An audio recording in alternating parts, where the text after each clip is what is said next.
Good morning guys microbiology के अंदर हम बहुत से इंपॉर्टेंट टॉपिक्स जो हैं उनको डिस्कस कर चुके हैं। आज हमारा जो टॉपिक है वो है टॉक्सिन, ये जो प्रोड्यूस करते हैं बैक्टीरिया, उन पे हम डिस्कस करेंगे। उनमें से एक है tetanus. Tetanus is dead and infection. Dead and infection क्यों है कि it is 100% mortality if left untreated. Agent हमारे पास क्लॉस्ट्रीडियम टेटनाई है, gram positive rod anaerobic spore farming bacteria. हमने जब क्लासिफिकेशन पढ़ी थी उसके अंदर सारा ये डिस्कस किया था। सोर्स हमारे पास क्या है? सॉइल है। Mode of transmission contamination of skin wound with soil. Incubation period variable है, few hours up to month तक हो सकता है। एवरेज हमारे पास 3 to 21 डेज है। Long forgotten injury tetanus cause कर सकती है। अगर कोई पेशेंट कंप्लेन करे कि आया और ये सारे टेटनस के साइन एंड सिम्टम है, लेकिन उसको इंजरी वक्ती तौर पे नहीं है, ज़ाहिरन कोई इंजरी नहीं है, लेकिन कोई पहली इंजरी हुई थी जो उसको भूल चुकी थी। पैथोजेनेसिस इसलिए कहते हैं ना कि कोई 1 मंथ से पहले, कोई 2 मंथ से पहले उसको कोई इंजरी हुई थी, जिसके वजह से क्यों इंक्यूबेशन पीरियड उसका फ्यू आवर्स टू मंथ तक है। कोई पहले 1 माह में पहले कोई इसको इंजरी हुई थी और वो भूल चुका था, और उसके बाद उसको आज वो किसके साथ sign and symptom of tetanus के साथ प्रेजेंट कर रहा है। Pathogenesis after contamination of skin wound. Skin wound जो है विद सॉइल के साथ होगा। Spore of clostridium tetani enter into the wound. Clostridium के टेटनाई के जो स्पोर्स हैं वो वाउंड के अंदर इंटर होंगे। Under the anaerobic atmosphere spore of clostridium टेटनाई will germinate into the vegetative form. क्यों अंडर एनारोबिक एटमॉस्फेयर? क्योंकि ये बैक्टीरिया जो है वो एनारोबिक बैक्टीरिया है। जब भी इसको एनारोबिक एटमॉस्फेयर मिलेगा तो Clostridium टेटनाई will germinate into vegetative form, adult bacteria के अंदर चले जाएगा। अडल्ट बैक्टीरिया में जाएगा तो उसके बाद क्या करेगा? रिलीज एन एक्सोटॉक्सिन रिलीज करेगा, जिसको हम क्या नाम देते हैं? Tetanospasmin. Try to reach near by neuromuscular junction. Wound से वो नियर बाई जो हमारी न्यूरोमस्कुलर जंक्शन होती है वहाँ तक जाएगा। Then it's going to enter into the nerve terminal. Neuromuscular junction से नर्व टर्मिनल की तरफ जाएगा, पेरिफेरल नर्वस सिस्टम में। फिर क्या हो जाएगा? Then retrospasmin start travelling retrograde. Retrograde मतलब होता है कि यानी नीचे से ऊपर की तरफ आएगा, toward brain and spinal cord. Nerves neuromuscular junction पे गया, न्यूरोमस्कुलर जंक्शन से नर्व टर्मिनल पे गया, नर्व टर्मिनल से नर्व से ट्रैवल होता हुआ हमारा कहाँ तक पहुँच गया? Brain and spinal cord. Brain and spinal cord is the side of attack in tetanus. इसलिए हम इसको क्या नाम देते हैं? Toxin mediated disease. क्योंकि ये जो डिजीज़ है ना, ये बैक्टीरिया तो कर रहा है, लेकिन बैक्टीरिया के आगे जो टेटनस प्रोड्यूस करेगा ना, बैक्टीरिया तो आएगा, वो मर खप जाएगा, आया ख़त्म हो गया, लेकिन उसके बाद जो उसने टॉक्सिन प्रोड्यूस किया तो उसकी वजह से आगे सारी ही हमारी क्या हो रही है? डिजीज़ हो रही है। इसलिए हम इसको क्या नाम देते हैं? Toxin mediated disease. अच्छा जी, ये ब्रेन और स्पाइनल कॉर्ड में आया। ब्रेन और स्पाइनल में कॉर्ड में क्या करेगा? After reaching brain and spinal cord tetanospasmin inhibit क्या इनहिबिट करेगा? Glycine and GABA. अच्छा जी, हमारी बॉडी के अंदर जो है ना, एक एक्साइटेटरी सिस्टम है और एक इनहिबिटरी सिस्टम है। दोनों जो है ना बैलेंस में है। तो नॉर्मल जो है ना वो दोनों बैलेंस में होते हैं। ये जब आप सपोज एक कहीं जा रहे हैं तो एक उस टाइम एक्साइटेड हैं, वहाँ पहुँच गए हैं और वहाँ वो आपके मनपसंद चीज़ नहीं मिली तो आप इनहिबिट हो गए हैं। तो इस तरह ये एक इनहिबिटरी और एक्साइटेटरी दोनों जो है ना सिस्टम हमारे बॉडी के अंदर चल रहे होते हैं। उनको हम क्या नाम देते हैं? न्यूरो इनहिबिटरी ट्रांसमीटर्स और न्यूरो एक्साइटेटरी ट्रांसमीटर्स। ये दोनों जो होते हैं बैलेंस में होते हैं। न्यूरो इनहिबिटरी ट्रांसमीटर के अंदर हमारे पास ग्लाइसिन और गाबा होती है, और न्यूरो एक्साइटेटरी ट्रांसमीटर के अंदर हमारे पास क्या है? एसिटाइलकोलिन और कैटाकोलामीन। ये दोनों बैलेंस में होते हैं। लेकिन जो हमारे पास टेट्रोस्पाज्मिन है वो जाके किसको इनहिबिट करेगा? न्यूरो इनहिबिटरी ट्रांसमीटर को। न्यूरो इनहिबिटरी ट्रांसमीटर के अंदर हमारे पास क्या आ जाता है? ग्लाइसिन और गाबा। जब ये इनहिबिट हो जाएगा तो हमारा एक्साइटेटरी सिस्टम जो है ना वो एक्टिवेट हो जाएगा, वो ज़्यादा ओवर एक्टिवेट होगा। ओवर एक्टिवेट होगा तो क्या होगा? Neuro inhibition, neuro excitation is more than neuro inhibition. Excitation ज़्यादा हो जाएगी और इनहिबिशन कम हो जाएगी। इसलिए हम क्या कहते हैं कि tetanus is an excited state of human body. Excited state है क्योंकि वो ऑलरेडी इनहिबिटरी जो न्यूरो ट्रांसमीटर उनको इनहिबिट कर रहे हैं, तो एक्साइटेशन जो है ना ओवर एक्साइट हो जाएगी। इसलिए कहते हैं कि tetanus is excited state of human body. अब क्लिनिकल फीचर के अंदर देखेंगे तो history of contamination with skin wound with soil, long bottom injury होगी।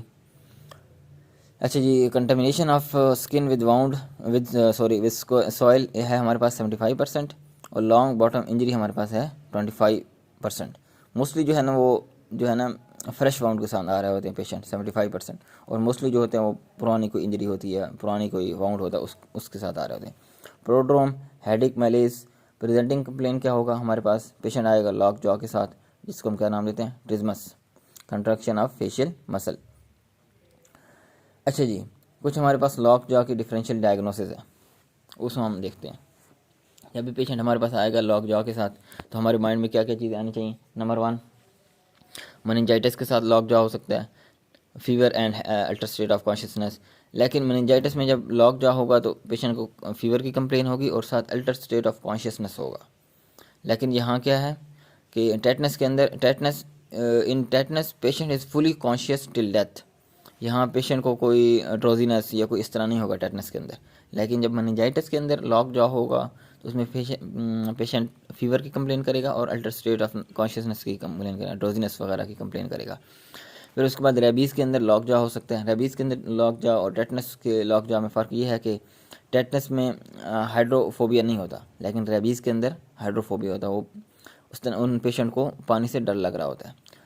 फिर एक हमारे पास है पॉइजनिंग, उसको हम क्या नाम देते हैं, स्ट्राइचिनिन पॉइजनिंग। ये हमारे पास क्या है, प्लांट सोर्स है और ये मोस्टली अटैक करती है स्पाइनल एरिया को। स्पाइनल पॉइजन है, इसके अंदर ब्रेन वगैरह इन्वॉल्व नहीं होता। लेकिन टेटनस के अंदर क्या है, ब्रेन भी इन्वॉल्व हो रहा होता है। अच्छा, इसके ड्यूरिंग फिट्स इसके अंदर चेस्ट फिक्सेशन होती है and all other parts fit जो है उनको फिट्स हो रहे होते हैं। जब भी आप ईयर के अंदर गुजर रहे हों और आपकी जो चेस्ट है वो फिक्स है, लेकिन उसके अलावा जो जितने भी बॉडी पार्ट हैं उनके अंदर क्या है, फिट्स हैं, तो आप समझेंगे कि it is case of strychnine poisoning. समझ आ गई यहाँ तक। फिर हमारे पास आया थी डेंटल इन्फेक्शन एब्सेस हो सकती है। फिर हमारे पास टेम्पो मैंडिबल और अर्थराइटिस हो सकती है। फिर D2 एंटागोनिस्ट इफेक्ट हो सकते हैं। D2 एंटागोनिस्ट जो ड्रग्स हम जिनमें हमारे पास एक्स्ट्रा पैरामिडल इफेक्ट आ सकते हैं, एंटी साइकोटिक हो सकती हैं, या फिर मिटोक्लोप्रामाइड।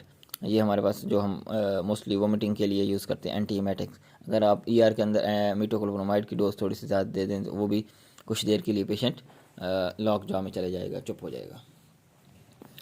ये हमारे पास differential diagnosis of lockjaw है।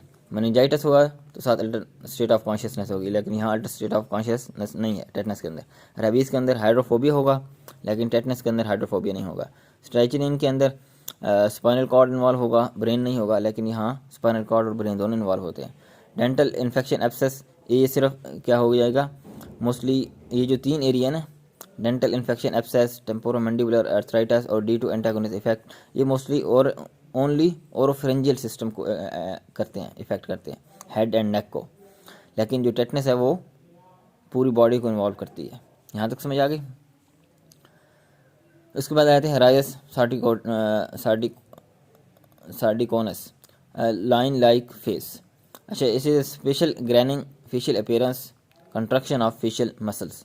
फिर opisthotonus, extended posture of body, only occipital and head and heel is in touch with floor and body, floor and bed। Floor and bed को सिर्फ आपका ऑसिपिटल एरिया और आपका सिर्फ या heal, ये दो टच कर रहे होंगे। जब आप टेटनस के पेशेंट को देखते हैं ना तो वो बिल्कुल एक्साइटेड स्टेट के अंदर होता है, सिर्फ जिसका ऑसिपिटल एरिया टच हो रहा होता है फ्लोर के साथ या बेड के साथ, और फिर आगे जाके हील सिर्फ टच हो रही है, तो बाकी सारा जो है ना वो बेड से ऊपर होता है। टॉनिक क्लोनिक फिट्स के अंदर फिट्स पड़ सकते हैं टेटनस के अंदर। Fits and seizure precipitated by light and noise. जो टेटनस का जो पेशेंट होता है ना वो उसको लाइट से भी और शोर से भी, दोनों से क्या हो जाते हैं, फिट्स और सीजर वगैरह पड़ते हैं। इसलिए कहते हैं कि always manage A tetanus patient in dark quiet room. ऐसी जगह इनको ट्रीट करें जहाँ बिल्कुल डार्क एरिया हो और बिल्कुल खामोशी हो। अच्छा जी, यहाँ क्योंकि हमने पढ़ा था कि मेनिंजाइटिस के अंदर क्या होता है, अल्टर स्टेट ऑफ कॉन्शियसनेस होती है, लेकिन टेटनस के अंदर पेशेंट लास्ट स्टेज तक, आखिरी सांस तक हमेशा एक्साइटेड स्टेट में रहता है। Till death patient is fully conscious. Status epilepticus, अच्छा अगर वो फिट्स वगैरह जो हैं वो मोर देन कितने हों, 30 मिनट्स हों, तो उसको हम क्या नाम देते हैं, spastic contraction of diaphragm. Status epilepticus की तरफ चले जाएगा और उसमें क्या हो जाता है, हमारा एक जो मेन मसल है, chief muscles of respiratory system, इसको हम क्या नाम देते हैं, डायफ्राम, उसकी स्पॉस्टिसिटी हो जाती है। स्पॉस्टिक कंट्रक्शन ऑफ डायफ्राम 90%, और डायफ्राम पैरालाइज हो जाता है, जिसकी वजह से रेस्पिरेटरी फेलियर हो सकता है। इसके अलावा हमारे पास आ जाता है ऑटो इम्यून डिसफंक्शन, हाइपोथैलेमस, क्योंकि हमारा हाइपोथैलेमस जो है ना, हमारे ऑटो इम्यून जितने भी हमारे काम हो रहे होते हैं उनको कंट्रोल कर रहा होता है, जिनके अंदर हमारे अरिथमिया, अब नॉर्मल रेट एंड रिदम हो जाएगा।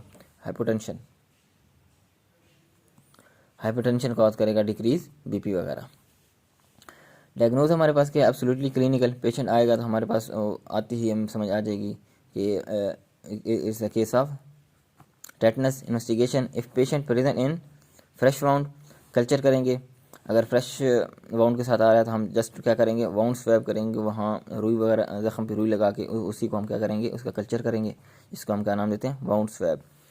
कल्चर मीडियम हमारे पास क्या हो जाएगा, at the right jaw, at the air tight jaw, क्यों कि बैक्टीरिया कौन सा है, एनारोबिक बैक्टीरिया, तो वहाँ उसको ना कोई एयर होनी चाहिए, कुछ भी नहीं होनी चाहिए, तो एयर टाइट जॉर या बॉटल हमारे पास होनी चाहिए। फिर माइक्रोस्कोपी के अंदर हमें पेशेंट कैसे नज़र आएगा, टेनिस रॉकेट अपीयरेंस, जिस तरह टेनिस की होती है ना, उसी तरह सेम उसकी अपीयरेंस नज़र आ रही होगी हमें, रॉड शेप में। फिर हमारे पास आ जाती है ट्रीटमेंट। ट्रीटमेंट में अंदर हमारे पास सपोर्टिव ट्रीटमेंट है और स्पेसिफिक ट्रीटमेंट है। सपोर्टिव ट्रीटमेंट में रेसिसिटेट करेंगे, मैकेनिकल वेंटिलेशन करेंगे, आइनोट्रॉफ्स वगैरह देंगे। अगर बीपी वगैरह डाउन हो रहा है तो patient is quiet and dark room के अंदर, या एंटी एपिलेप्टिक, अगर फिट्स वगैरह पड़ाएंगे तो एंटी एपिलेप्टिक्स देंगे। मसल रिलैक्सेंट, मसल क्योंकि डायफ्राम वगैरह जो हमारे जो मेन मसल्स हैं वो इन्वॉल्व हो रहे होते हैं, तो हम मसल को रिलैक्स करना है तो हम क्या करेंगे, मसल रिलैक्सेंट है, जिसमें हम पेनकुरेनियम यूज़ करते हैं। उसके बाद स्पेसिफिक ट्रीटमेंट के अंदर हमारे पास drug of choice anti toxic, क्यों बैक्टीरिया जो है ना वो तो मर चुका है, जो बैक्टीरिया की बाद उसने टॉक्सिक रिलीज़ किया था तो डिजीज़ उसकी वजह से हो रही है, तो हमने टॉक्सिक रिलीज़ करना ट्रीट करना है, ना कि बैक्टीरिया को ट्रीट करना है। तो टॉक्सिक के लिए हमारे पास आ जाती है injection human tetanus immunoglobulin injection, human TIG tetanus immunoglobulin 150 international unit पर केजी IM देंगे हम इसको। एट मल्टीपल साइट पे, क्यों, एक स्टार्ट करेंगे जहाँ वाउंड हुआ था, start affected area to upward, जहाँ ज़ख़म हुआ वहाँ के मल्टीपल एरिया में हम वो इंजेक्शन देंगे। उसके बाद ऊपर दूसरे एरिया के अंदर, ये क्योंकि ये पेरीफेरल से सेंटर की तरफ आ रहा होता है ना ये डिज़ीज़, पहले हम उस जहाँ वाउंड है उन एरिया को वहाँ इंजेक्शन करेंगे, वहाँ के न्यूरो जो मस्कुलर जंक्शन है उनको ब्लॉक करेंगे और उसके बाद अपवर्ड हम आते जाएंगे। इसके अलावा हमारे पास जो हमारे इंजेक्शन ह्यूमन टेटनस इम्यूनोग्लोबिन है, it's only neutralise free toxin को न्यूट्रलाइज करती है। साथ हम एंटीबायोटिक साथ यूज़ करेंगे if there is some fresh wound in is present, injection metronidazole, क्योंकि drug of choice for anaerobic bacteria is metronidazole 500 mg TDS हम IV देंगे, ठीक है।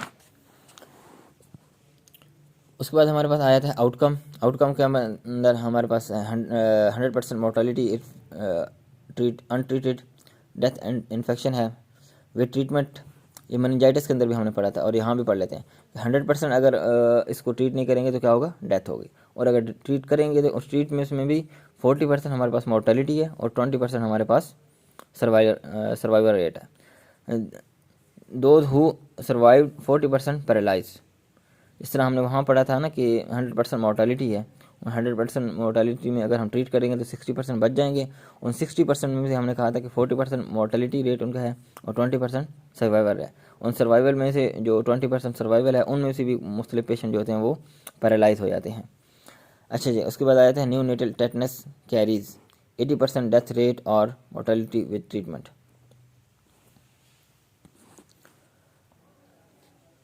इसके बाद हम जो प्रोफाइलैक्सिस है वो हम नेक्स्ट लेक्चर के अंदर पढ़ेंगे इंशाल्लाह।